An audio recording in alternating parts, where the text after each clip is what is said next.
everybody? This is Bree from Young, Safe, and Free, and I'm back with another video. For everybody that's new here, welcome to my channel, and I hope you decide to become part of the family. Wow. Don't know, I just got a little bit tongue-tied there, but I hope you decide to become part of the family, and go ahead and subscribe to my channel and hit the notification bell while you're down there. And if you've been here before, welcome back to my channel. Thank you guys so much for supporting me, and this is going to be another Foundations and Faith video, as you can see in the title. For those of you who have not seen one of my Foundations and Faith videos before, it's just a few questions about my faith and why I believe what I believe, how I became to believe what I believe. It's just different questions about faith. I feel like it's absolutely necessary for me to do this for this particular platform because I just don't feel like it's right for me to be giving you guys all these scriptures and all this stuff and you don't really know what I really believe. So yeah, I'm just doing that so y'all can get a little bit of background information about me. So I guess we'll go ahead and get started. Okay, so my most recent testimony is my job. If y'all didn't know, I just started a new job Monday, and I'm in love with this job so far, and it's not even because it's something that I really want to do, because it's really not. But it's because it's getting me back into my field. For y'all that didn't know, I have been struggling financially really bad for the last 3 years. And just the fact that I'm in something that's somewhat in my field, I'm excited. I'm so glad to be back working in something that I actually went to school for. Because when I went home, I was working in a call center for insurance and another hotel, and then when I first moved here, back in August, I was working at a hotel. So just to be back in a field where I'm actually using my degree, I'm like, yay! And I'm so glad that I'm back in my field, because I took it for granted when I was living here before and I was working for DFAX or DCF, that's technically what it's called in Florida. And I was just like, I want a better job, and then I would have done anything to get my job back once I was back home, So, yeah.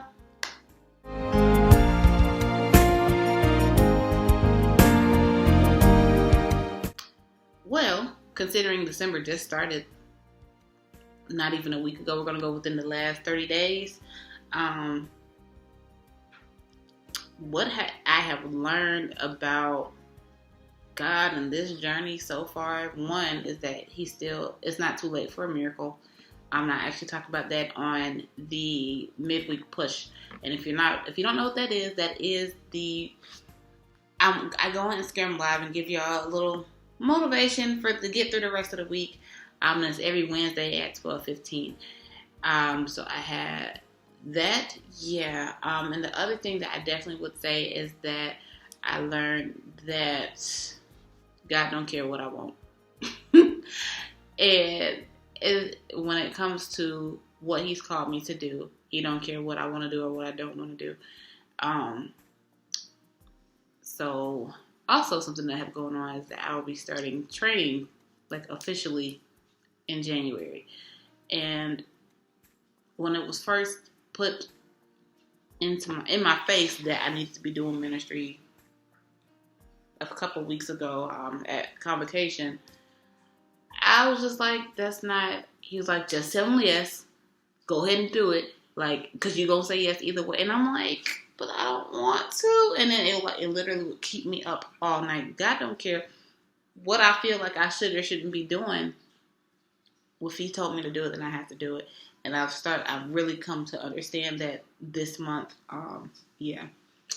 So your girl will be working in ministry very soon, and it's gonna be more than just armor bearing and singing on the praise team. So yeah,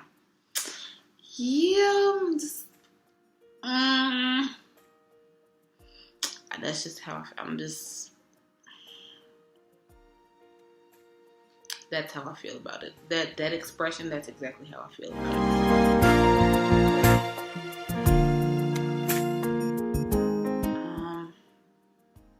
I would say today I've come to a place where I've had to, not necessarily force myself to be happy every day, but to be happy with where I am every day. I find good and stuff. I've gotten to a place where I just don't complain about anything anymore. Like, I may be in pain, but you're not gonna be like, oh, I hate this and I hate that. I've completely stopped doing that, like, completely, because I'm like, I cannot keep doing that. Like, this is just, I can't keep doing that. So, even if it's, finding just little things to be happy about. Like, what I tend to do, for me, honestly, especially where I am with my job right now, because right now I'm supposed to be in training, but I'm not in training at this moment because the training class hasn't started yet. So I have a lot of free time at work. So I get a lot of time to be able to write, to, listen to different sermons, listen to different things that I want to listen to, or, I have a lot of freedom right now. So today, what I found joy in is knowing how far I've come and knowing that, he's still not done with me. He still has a lot more in store for me. That is what keeps me going, honestly. That is where I found my joy.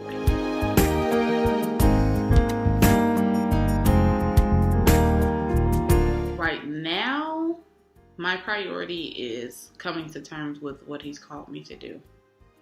And I know that sounds weird to say that's a priority, but it really is, because I'm very hard-headed. I'm very stubborn. You tell me, I'm the kind of person, you tell me that I'm going to do something, I'm not going to do it just because you told me I had to do it. Like, I'm like, nope, I'm not doing it. Just because you said that, I'm not doing it. Like, that's me. And to know that what he's called me to do is not an option for me at this point in time in my life, it's making me very uneasy. And so I have kind of had to like, okay, God, okay, like to just breathe through it and say, okay, like to just be obedient. And I'm like, man, I was obedient, but it's crazy because like I knew what I was going to be doing. Well,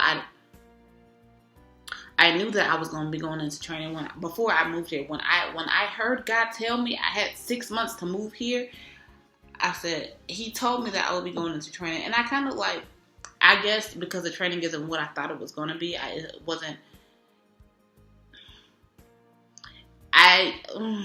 don't even know how to word this. I knew that I was going to have to do ministry at some point in my life. I just didn't think it was going to happen this soon. And so, for it to happen like this and for me to be pretty much backed into a corner, I mean, like, this is what you're going to do, and you got this long to do this, because I'm like, to be given those stipulations, it's like, I don't want to do this. I don't like, but it's not a sassy, no, I ain't going to do it. It's more like, I don't think I'm ready. Like, it is one of those positions for me.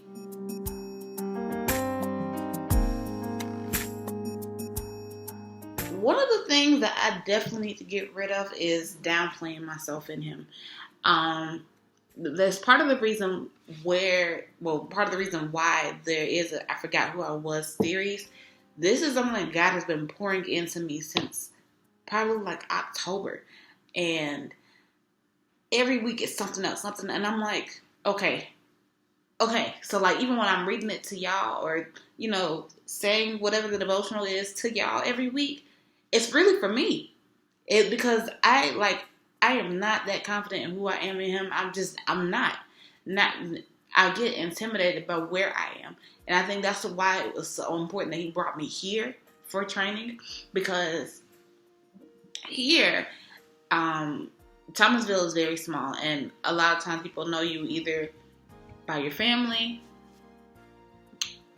what year you graduated, because there's only 2 high schools here, or by what church you go to. Most of the time, it's going to be all of the above because it's a very small town. There's a lot of families here, and it's very intimidating for me because a lot of the people here, where I'm in South Georgia, and it's like real Bible Belt down here. Like, everybody knows everybody at every church. They can look at you and tell you what church you go to, and I'm like, it's cool, but it's not cool for me because, like, once I'm doing what I was called to do, it's a little bit intimidating to be around people that's been in this their whole life or that've been in church heavy their whole life. I didn't go to the kind of church that I go to now until I was grown. So for people that, like, for example, one of the ministers at my church, he grew up in this area. He grew up in church his whole life, singing in the choir his whole life, singing on the praise team, preaching, all that stuff. He's been doing that for what seems like his whole life.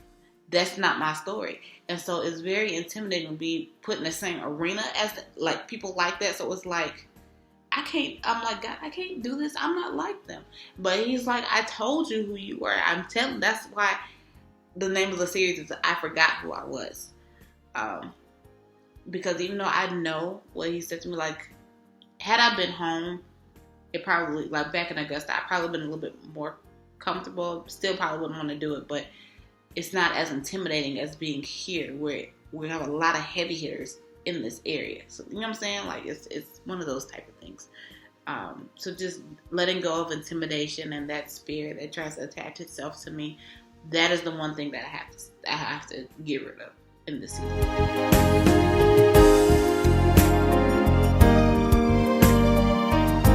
I would have to say making devotional for, like, on my time, like my me and God time, not when I'm doing content for y'all. Even though, like I told y'all, a lot of times when I write the content for y'all, it's for me first.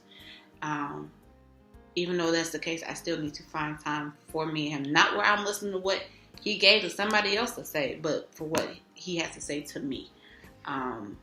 So making time for that, making time for prayer, being more aware of my gifts and actively using them, and stop running from things. If y'all hadn't noticed, I'd stopped doing the power of prayer.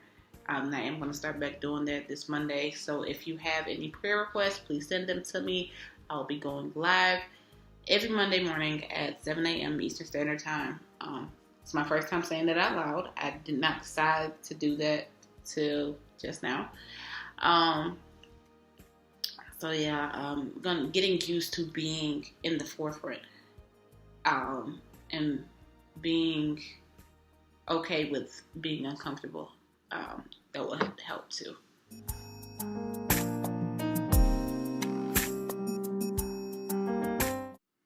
I would take ministry more seriously if I had all the time in the world. Because a lot of times I spend my time looking at other people in ministry. Even though I'm not ready, I don't feel like I'm ready. I spend a lot of time listening to people in ministry, watching people in ministry, looking at how they carry service, and that's what I'm saying. Like, this whole, it's not even just preaching that I pay attention to. It's the whole flow of service I watch. I make a conscious effort to watch it all the time. So just whatever he would ask me to do, I would be relentlessly obedient at that time.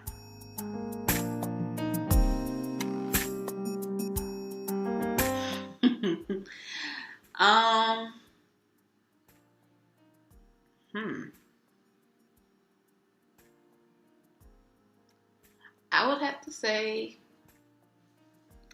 the one thing that my life could preach is I am his. That I did that devotional a while ago, and I just think in general that is my life. I don't belong to my past. I don't belong to things that have tried to attach itself to me. I don't belong to, circumstances that try to attach itself to me, whether it be like poverty or financial state, a sickness, whatever, a person. I'm not who they try to make me to be. I belong to God. God defines who I am. I am not who I was however many years ago, however many days ago. I am a new creature in him because I'm his. Like, that's my whole, that's my life. Like, yes, I am who he told me that I am. I am his. Because I'm his, he can tell me what I am and what I'm not. I just feel like I'm about to go in circles. I'm sorry, y'all. Y'all, forgive me.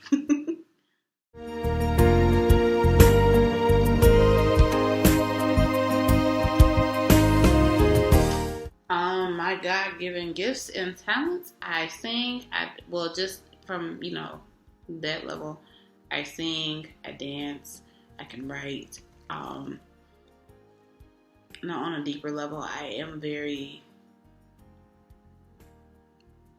discerning. I am also very, I would have to say,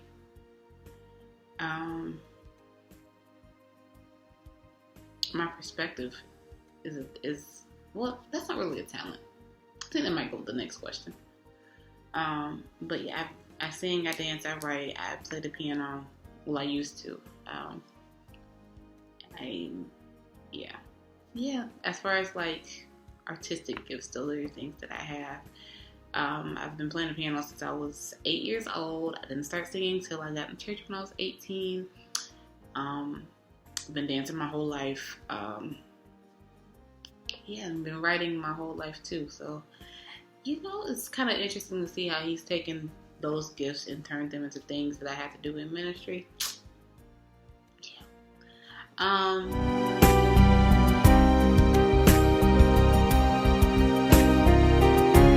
I believe that I bring a lot of value when I serve. I serve to no end. If you ask anybody, especially people that are in church with me, they will catch me serving. I don't like to be in front of people. I make sure that my pastor my apostle has everything that she needs, that the minister has everything that he needs. That they eat, that everything is cleaned up in the church, that, it looks presentable, and like, I'm very, very big on that. And I also, I do, from what I was told, by my apostles, is that I do things that people don't even think to do when it comes to serving. So like, for example, during revival, nobody was there but me, the apostle, and our guest speaker, and one of the other pastors. And while they were in the office talking, cleaned up everything. Just clean it. Nobody thought to clean up. They just left. But I cleaned up. Another thing that my apostle also told me is that I fight for the underdog. And to me, that is very important. That is something because I was, I still feel like I'm the underdog in any ministry. One, because I didn't, regardless of where I go to church right now at 27 years old, I did not grow up in a ministry like what I would tend to go to. You know what I'm saying? So I've always been different. And so I've always been the one to go to battle for anybody that I felt like somebody was trying to intimidate with something else, That's always been me. Always.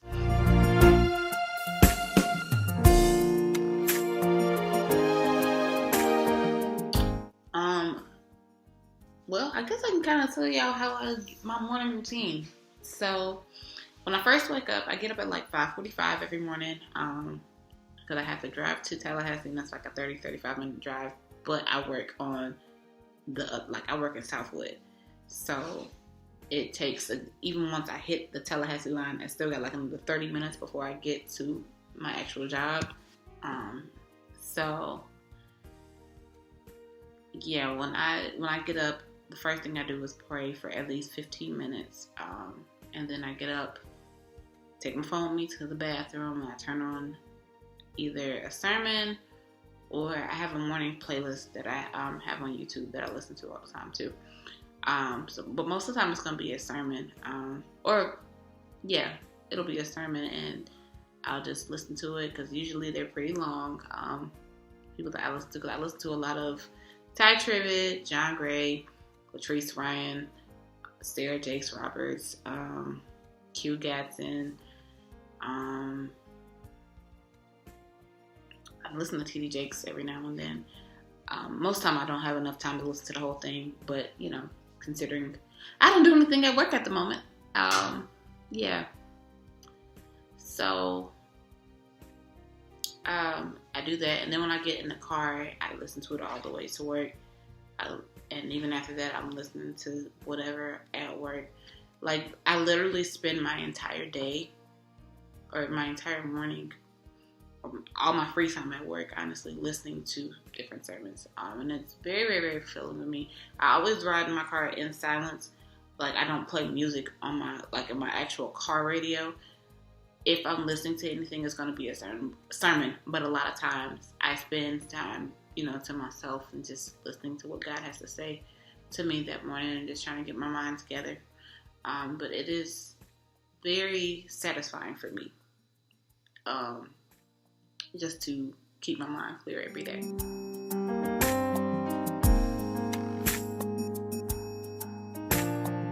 I would have to say my evening routine is just about the same. There's not my days are pretty boring, which is why I wouldn't daily vlog or do Vlogmas right now, because I don't do anything. I literally get up, get ready for work, go to work, come home, and record for y'all. That's literally my whole day. So, an evening for me, if it could be going to a service, because like I told y'all, my aunt is my apostle, and I live with her at this moment. So a lot of times we spend time at church, and I listen to God there. Like, if I'm not cleaning up the church or at a service or doing whatever, I spend a lot of time with just me and him. I most times I'm alone. Like, I don't spend a lot of time with people at all.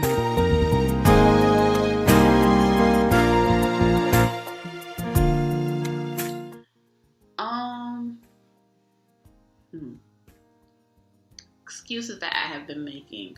Oh, all of them. That's why I have stopped doing the power of prayer for a while, because I was just uncomfortable. I let my own discomfort put me in a place where I was okay with not wanting to do it because I didn't feel like I was good enough. I struggle with that a lot. Most of my life, I've struggled with not feeling good enough.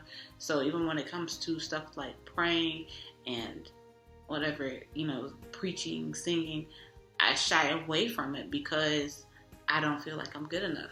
So when it came to praying out loud, even if it's just me and my family, I'm like, no, I don't want to do it.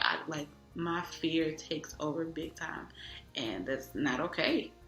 It's not, because God did not give me a spirit of fear. That's not God telling me to be afraid. That's me being like, all these people listening to you. That's me. That's not God.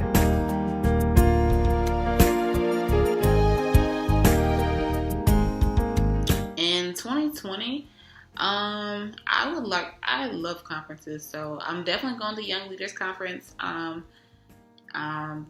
Would definitely be going to Go Getter Conference again. I will be going to the God and Goals Conference. What other conference? I want to go to Unshakable Faith. That's Latrice Ryan's conference in Dallas. I really, really, really want to go to that. And I do want to also go to the Women That Are Loose Homecoming this year. I don't know. I don't know what else I want to put on my calendar for 2020. I don't know yet.